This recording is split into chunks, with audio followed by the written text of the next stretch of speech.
Togo, la mairie pense redynamisation et optimisation de l'utilisation du marché de baies après les préalables. Le processus de réanimation du marché de baies est officiellement lancé le vendredi 24 mars 2023. Ce fut sous la direction de la mairie de la commune de Baie-à-Fédomé qui rassemble autour d'elle, aussi bien le ministère de l'administration territoriale, la préfecture du Golfe, les chefs traditionnels, les femmes du marché de baies, l'association RESA et des étudiants de l'EAMAU, École des métiers de l'architecture et de l'urbanisme. Il s'agit à tout prendre d'un processus à 3 niveaux, dont le premier est le choix d'un jour d'animation pour ce marché communautaire, ensuite, comment penser son lendemain, et enfin, la mobilisation des ressources aussi bien financières que techniques. Plantant le décor de ce processus, le maire de la commune de Golfe 1, Joseph Koami Gomado a indiqué qu'il s'agit d'un processus enclenché à la fois avec les femmes du comité du marché de baies,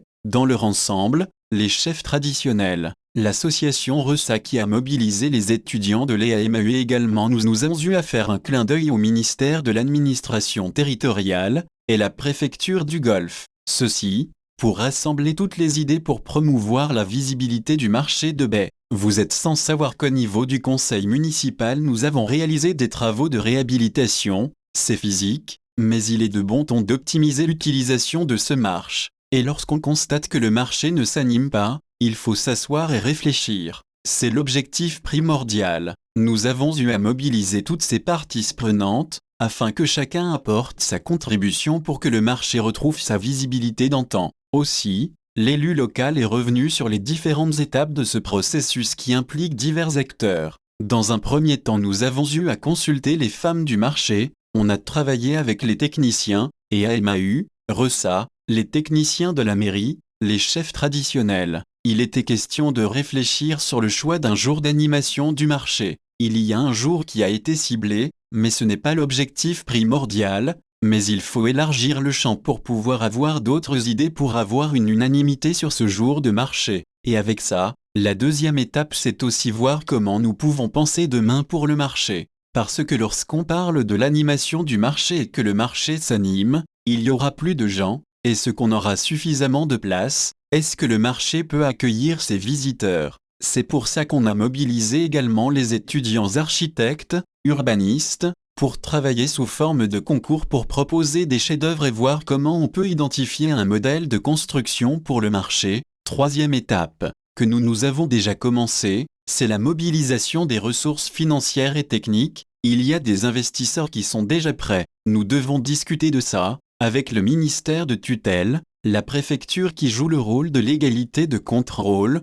Tous ces acteurs sont là, pour étape par étape concrétiser le processus afin qu'on puisse avoir le résultat attendu, a-t-il expliqué. Pour ce qui est de la contribution des étudiants de l'EAMAU, à cet effort de réflexion en vue de la redynamisation et de l'optimisation de l'utilisation du marché de baies, il a fait l'objet d'un concours de proposition de projets, 20. Au terme de ce concours dont les projets ont été présentés à l'assistance, c'est celui du groupe 1 qui a été plébiscité par le jury et l'assistance. De l'avis du chef de ce groupe, Nicolas Atsu, étudiant master I à l'EAMAU, la particularité de leur projet présenté a été plus la rentabilité, qui a meublé toute notre démarche, le tourisme, la culture et l'histoire. Entre autres, Nicolas Atsu et ses collègues proposent l'aménagement d'un parking, l'élévation d'un portique avec l'enseigne du marché, la surélévation des toitures, un restaurant, une architecture écologique. Tout est réfléchi afin de pouvoir faire rentrer des ressources jusqu'à hauteur de 95% de la somme qui sera dépensée pour les travaux inscrits dans l'agenda de leur projet. Professeur en communication marketing à l'EAMAU, Sylvie Bénisson-Mansa, a situé le cadre d'intervention de ses étudiants dans un objectif général, comment interagir avec une communauté. Si elle se dit satisfaite des efforts que les étudiants ont faits, elle s'est réjouie de ce que la commune de Golfe 1, en mettant à contribution les étudiants de l'EAMAU, permet à toutes les autres communes du Togo d'avoir une base de données sur des projets potentiels des marchés, d'ici 100 ans. Quant à la suite qui sera donnée à ce qui a été réalisé, l'enseignante a fait savoir que les 3 projets, on va les associer sous la direction d'un des professeurs pour avoir un projet unique réalisable. Ce n'est pas la peine d'avoir un joli immeuble si ce n'est pas rentable. Il faut que, quand on construit, on ait de l'argent en retour.